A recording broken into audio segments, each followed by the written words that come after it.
After a long season of taking care of the lawn, it can feel strange doing nothing while it's dormant. But that's exactly what you should be doing. Let it sleep in peace until next spring. I don't know about you, but I don't much like being bothered while I'm snoozing. However, just because there's nothing we should be doing to our dormant Bermuda grass doesn't mean there's nothing we should know about it. That's why in this video, we're going to talk about three main differences that you should know about a dormant lawn versus one in season. Let's start with how much water it needs. No doubt you've heard it over and over and over. 1 inch per week, sometimes even up to 1.5 inches during the hottest part of summer. But that ain't right for when it's dormant. That's for the growing season. Through late fall and winter, your dormant Bermuda only needs about 1/2 to 1 inch of water per month. And fortunately, 99.99% of the time, that's going to come from rain or snow. I have never irrigated the lawn with sprinklers and hoses beyond the first part of fall. By this time of year, you should have already stored those items for the off season or winterized your irrigation system. If you look at your long-range weather forecast and you don't see any rain in sight, rest easy knowing you've got a month to receive that inch of water instead of just 1 week. Now keep in mind, there are always exceptions to the rule in lawn care, especially for those folks in the deep, deep South. Go back and watch the latest video we did. I'll leave it in the pinned comment. This next difference may surprise you. Did you know that you can sod Bermuda grass in late fall or winter while it's dormant? You don't have to wait for it to be in season. It seems kind of backwards, doesn't it? Since Bermuda is a warm season grass. I've had 2 new construction homes, both with lawns sodded dormant during winter. It made it much easier for me to care for the grass in the beginning. It took much less water to irrigate it immediately after installation and avoided the stress of the summer heat.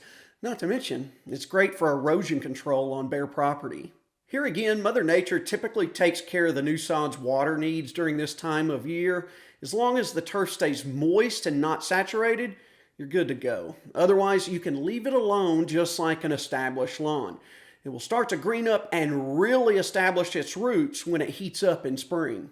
This is where it might get a little confusing. You might be thinking to yourself, well, if I can lay dormant sod, then I suppose I can also seed some bare spots while the grass is dormant. That ain't right.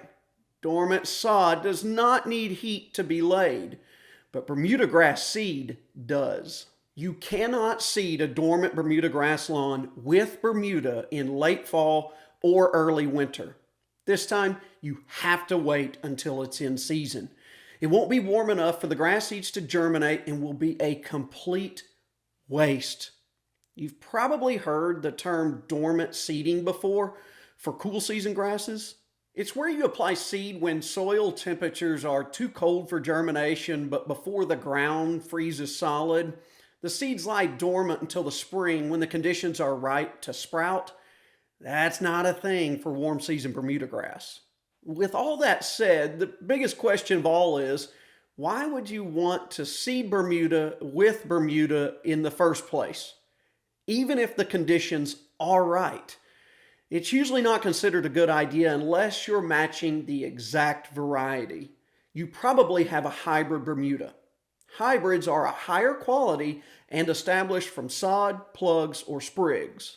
You can't seed a hybrid cultivar of Bermuda. There are improved varieties of seed, but any seed would be inferior and a mismatch to the hybrid you already have. All you really need is heat, fertilizer, water, and lots of mowing to fill those bare spots in. That's the beauty of Bermuda. It will do it for you all by itself and quickly if you just do your part. Dormant Bermuda grass is extremely low maintenance. All it really needs is about 1 inch of water per month. You can lay it dormant with very little additional care, but you cannot seed it while it's dormant. Oh, and here's a bonus tip. Don't paint it green. That ain't right. You knew I couldn't get out of here without poking a little bit of fun at that one. Hey, I appreciate you watching. I'll see you next time.